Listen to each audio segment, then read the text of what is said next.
you keep lying true and true. Up and hiding it, stop trying to fool we. PPP, yes, we fed up of you. We ain't forget all that you do. Stop try conning we. Come on. Jack the don't know what to do, so he pleading. Plus he can give we no reason. When it was PPP season, they mash up the thing just so.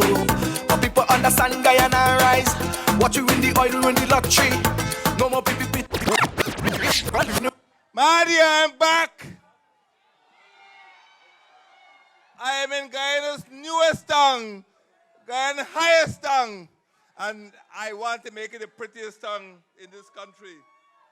A cool town. When you wake up here in the morning in Madia, you don't know, you're like in a fridge, man. It's a cool town. I love this place.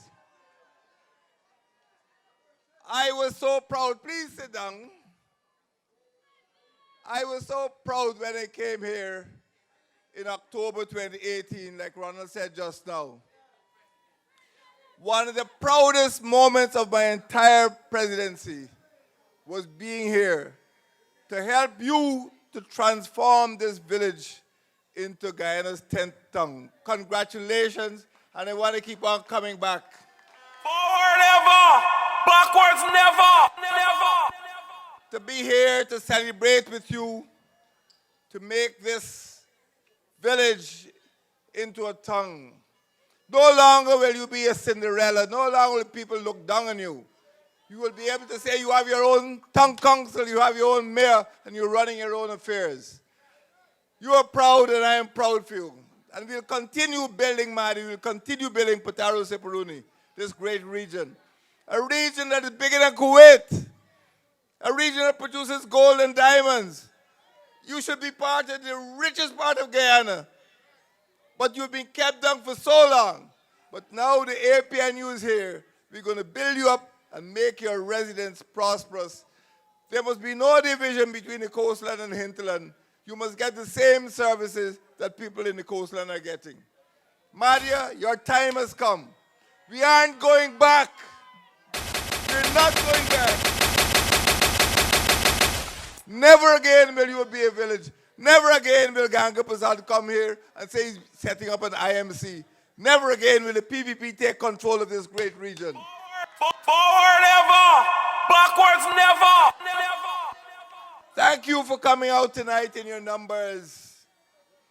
Thank you for demonstrating support for the APNU AFC coalition. Thank you for painting this town, this region, green and gold.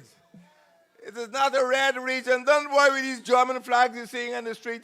Black, red, and yellow flag. This is a green and gold region. Thank you for your support in the general and regional elections and the local government elections. Mr. Bonaventure Fredericks, thank you for your words of wisdom. Nobody bought him off, nobody paid him. He's not a hypocrite, he's not a traitor. He has seen the light. Forward ever, backwards never. He has seen what the majority of people in this region have seen.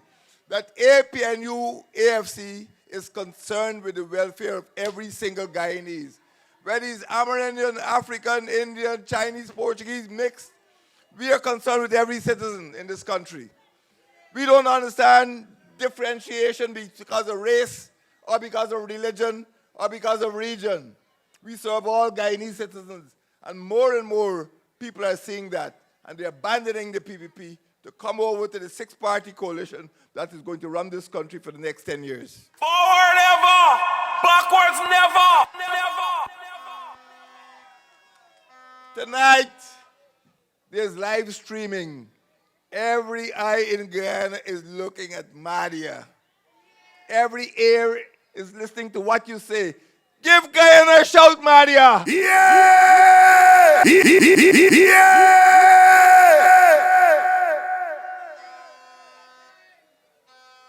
Residents of this great region, you might be a region with the smallest population, but you have the potential. And what you need now is the type of government that will continue to build on the potential of Putaro Siparuni. And the government that you've seen operating over the last 4.5 years is the APNU AFC government. Forward ever, backwards never, never.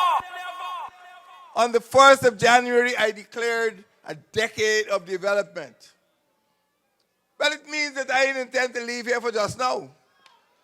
It means that for the next 10 years, the type of development you saw over the last 4.5 years will continue until 2029. Yeah! We are going to improve energy generation so that we'll use more solar power.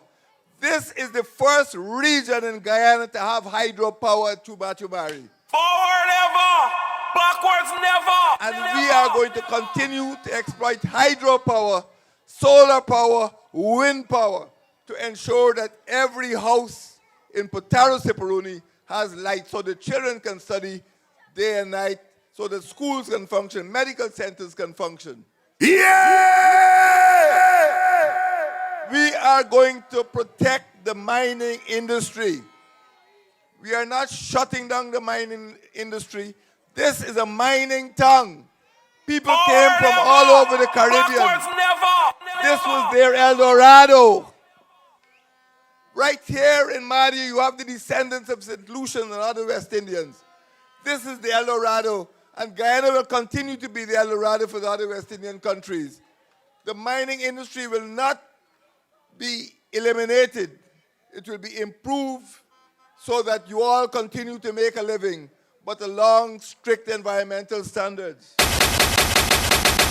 There will be economic growth so that we can provide employment opportunities for your children. So we are looking forward to a decade of development in this region. My friends, politics is not magic. Politics is mathematics. And the party that wins the majority in the National Assembly will rule you. But we in APNU AFC are not one party. We don't believe in winner-takes-all politics, like Ronald said. We don't believe in winner-takes-all politics. We believe that this six-party coalition represents all of the races, religions, and regions of Guyana. From Mabaruma right up to Achiwib. From Oriala to Kaikan. We represent all of you without distinction. And that is what we promise you, a representative government. We promise to develop the young people. We promise to ensure that young people have jobs. We promise to give women equality. We promise to ensure that children in schools get the best education. Hospitals will give you the best health service. This is a powerful movement, not a little political party. This is a movement of all people which are going to make Guyana a prosperous nation. We have done everything possible for old age pensioners. When I went into Parliament, in the 10th Parliament, old age pensioners were getting $750 a month. You could hardly buy 2 loaves of bread. Now I'm getting thank you letters from old age pensioners. Thank you, Mr. President, for raising our pensions to $20,000. This is a movement of soldiers, of teachers, of nurses, of public servants. Some of whom were getting $30,000 and $40,000 in 2015. They're now getting $77,000. Forward ever, backwards never, never. These things never happened before. You heard the mayor talking about the regional public broadcasting service here, the magistrates court, the police division. We are building up every region of this country. You can't have a strong region, a strong country with weak regions. Every region is going to be built up. And your population, and look at among the children that come by me this afternoon here, your population is increasing at a phenomenal rate. What they in the water in Madia? You're making one set of baby. Keep on keeping on. We want We want your population to go from 10,000 to 20,000.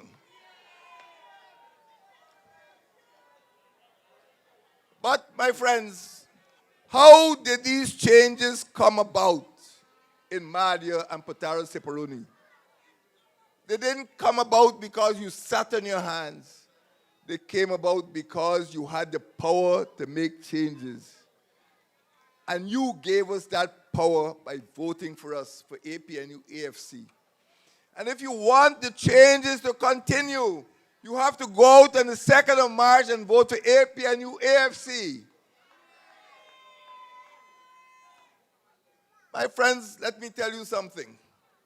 Government is not just what you see in Georgetown. Government operates at 3 levels. There's a central government represented here by Minister Ronald Bulkan and Minister Raphael Trotman and Minister George Norton. These are from central government. Mr. Fredericks comes from the regional government. He represents the regional administration. And Mr. Adams, he comes from the municipal administration. So you have all 3 levels, central, regional, and municipal. We have to work together. We can't fight Matty. And that's why Mr. Adams realized that he cannot tie bundle with people who are fighting down the central government and fighting down the municipal administration. He is concerned with building up the region at all 3 levels. And Mr. Bulkan could tell you another story. How sometimes he calls meetings and regional chairmen elected on the PPP ticket don't show up. It's almost as if they're fighting some civil war, like if we are some foreign power. Everything we try to do, they're trying to break us down. And this is why we must change. This is why we need a strong Region 8 and we need a strong APNU AFC administration. The PPP is a failed political party. On the 1st of January this year, the PPP celebrated its 70th anniversary. Well, it didn't even celebrate its 70th anniversary. It didn't even celebrate nothing. The biting the fingernails, the one that will happen on the 2nd of March. But let me tell you what will happen. They will lose the general and regional elections. Yeah!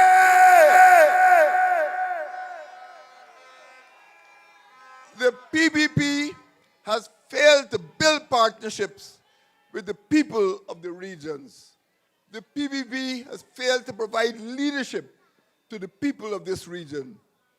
The PPP has failed to provide stewardship in providing for the needs of the people of this region. And that is why they lose.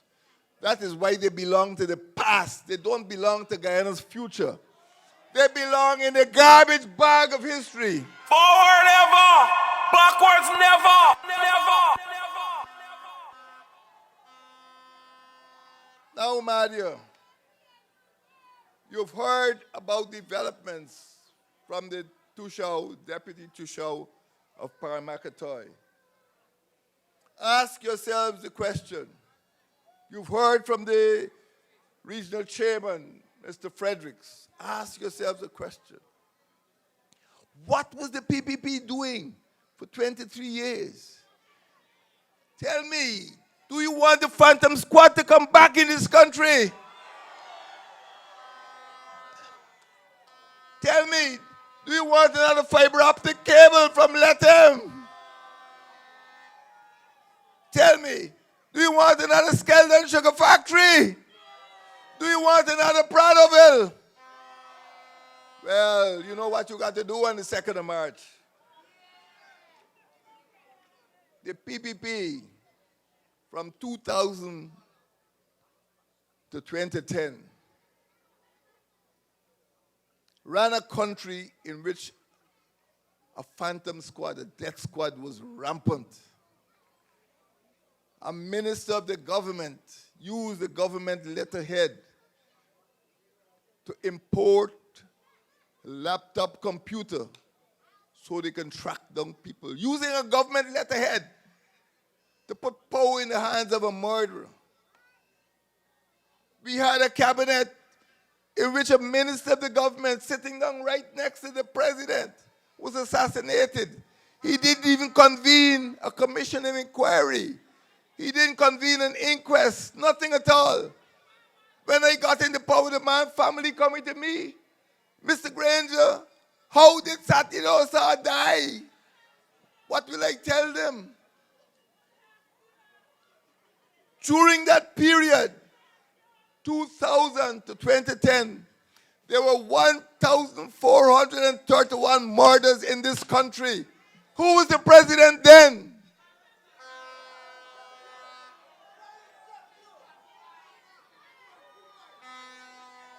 When you go to Bartica, look by the Golden Beach, you'd see a monument. It's a monument to a massacre. When you go to Georgetown, go to Eve Leary, you can see a monument to 21 dead policemen. Never before in the history of the police force, and never since. When you go to Buxton, you'll see a monument to people who were killed in massacres. One president, 3 monuments. Can you imagine that? Those days must never come back to Guyana. Never again. Forward ever. That was a decade. That was a decade of death. 2000 to 2010.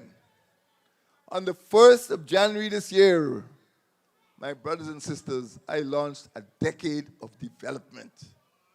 You compare it with a decade of death. I launched a decade of development, a decade that is dedicated to education of our children, to the employment of our young people, to enterprise, to equality between the coastland and hinterland. That is what will happen during this decade of development. We will use the revenues from the petroleum industry to make sure your quality of life, wherever you live, let them Mabaruma, Bartica, Madia, will be equal to life in any other part of this country. That is what we intend to do during this decade of development. Madia, bright days are ahead for you. But what are we going to do? We are going to go out on the 2nd of March and sweep away the PPP and ensure that APNU AFC runs this country along the lines that we've demonstrated over the last 4.5 years.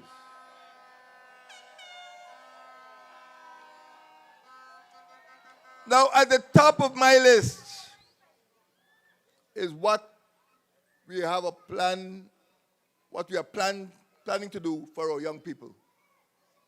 Young people have to take over this country. There is no other way. Youth are our future. Children are our future. And it is our obligation, our duty, to ensure that they're given the tools, that they're given the skills, that they're given the values, the education to run this country. And I'm concerned about youth employment. Here, Lethem, Mabaruma, Georgetown, everywhere. You know, in 1968, soon after independence, we established something called the Guyana Youth Corps. It was based at Chumachimari. And that youth corps grew and grew until the government decided to convert it into the Guyana National Service. In 2000, the president of this country disbanded the National Service. Young people had nowhere to go. They used to receive training and education and culture in the National Service. They scrapped the National Service in 2000. That is why so many young people became unemployed. Well, I got into office and I reestablished the Guyana Youth Corps. That is what a real leader does. The fake leaders broke up the Youth Corps, broke up the National Service. Forward The fake leaders broke up everything. The real leaders rebuilt the Youth Corps. So our young people now can go to Kuru Kuru and receive the type of training that will enable them to get jobs, that will enable them to be self-employed. That's what a real leader does. He cares for young people. So the Youth Corps is back up. It is not a gimmick for elections. I established it 2 years ago. And it's up and running. My friends, we are not only building the Youth Corps, we are building various programs and projects and plans for young people. We created something called the Sustainable Livelihood Entrepreneurial Development Program, SLED, S-L-E-D. And under that SLED program, we have provided assistance for 2,500 young people. I was present, Ronald was present too, Mr. Bulkan, when SLED was launched at the Arthur Chung Conference Center. And a young woman who was a student of a particular primary school, we have it on the naming on the Essequibo Coast. You know the primary school? You know the primary school at on the naming? It's called the New Opportunity Corps. You know the place now? Yes. We have a primary school at New Opportunity Corps, we have a secondary school at Camp Street, and we have a university at Mazaruni. But y'all don't go in that school system.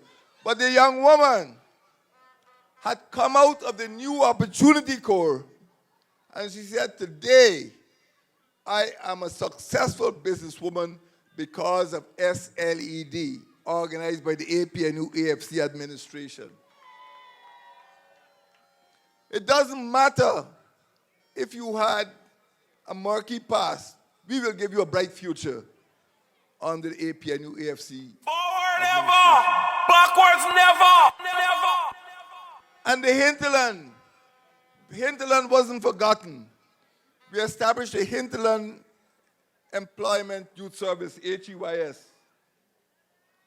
And so far, under the APNU and AFC administration, 3,800 young people have gotten assistance through the HEYS. Because of the APNU, we care about young people. We care about you. We care about Madia. We care about Pataro Siparuni. And there's much more. I can talk whole night. I can talk about the PETS, what you all call the 5Bs, the civil servants call the Public Education Transportation Service.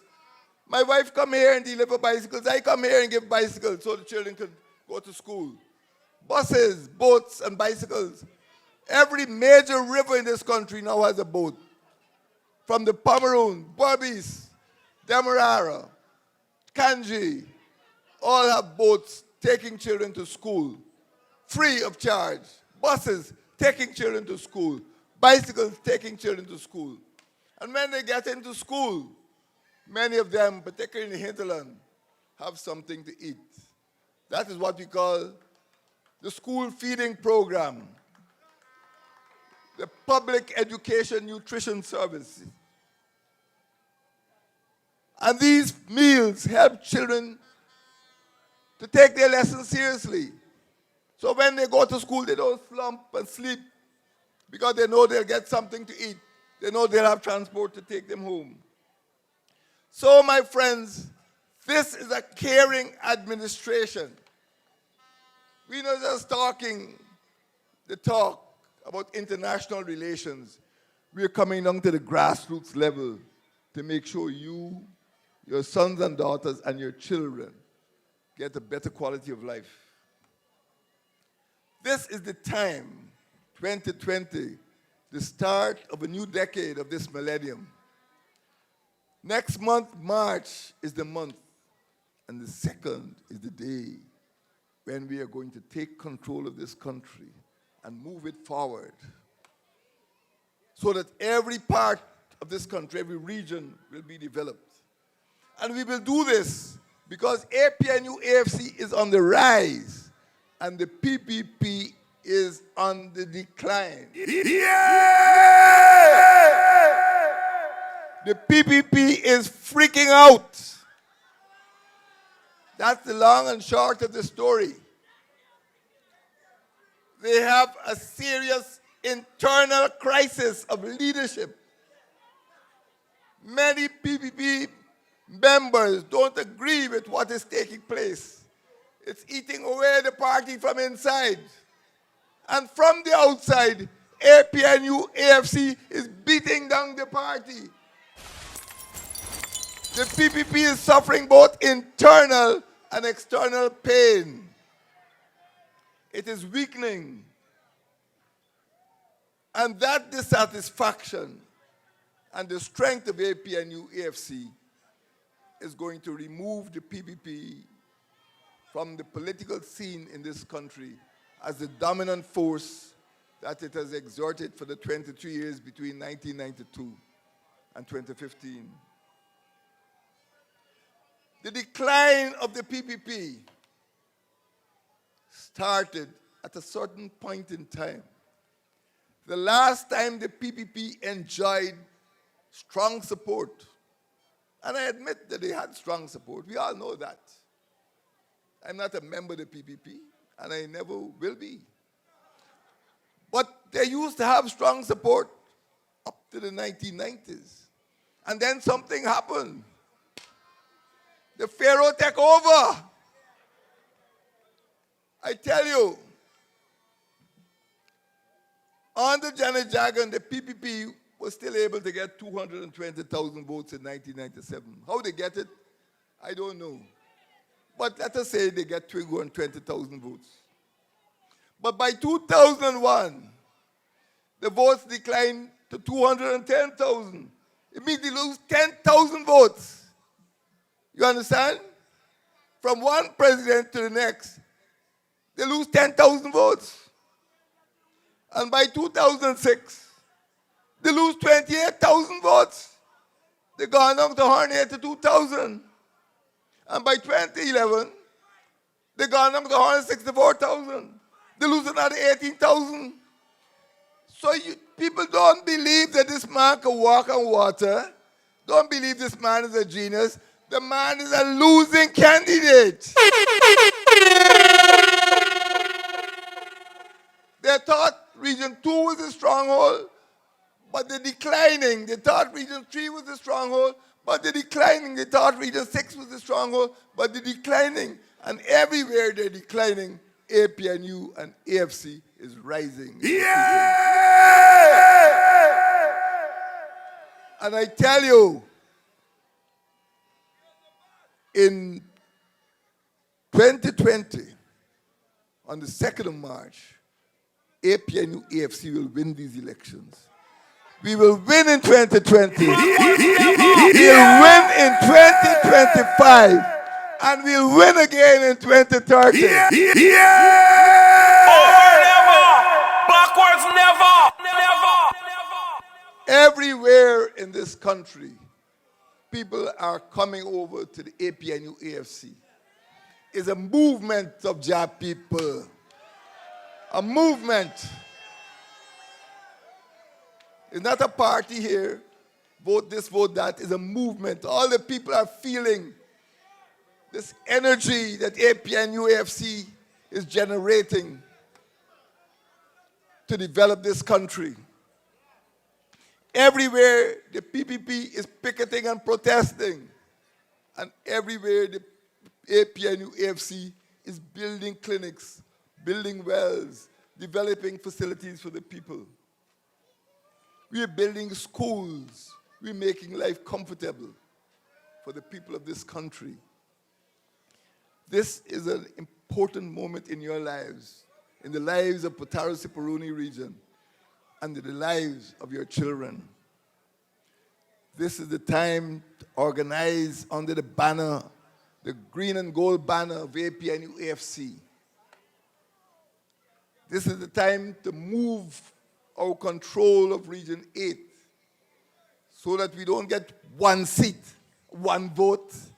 I'm not interested in no one vote. I'm interested in thousands of votes. Let us continue to build up our strength in this great region. When you look at the map, this region is at the center of Guyana. Yeah! Let us continue to do what Bonaventure Fredericks has done. Come over to the winning side. Yeah! Let us continue to fight for our women and young people. Let us continue to fight for our children.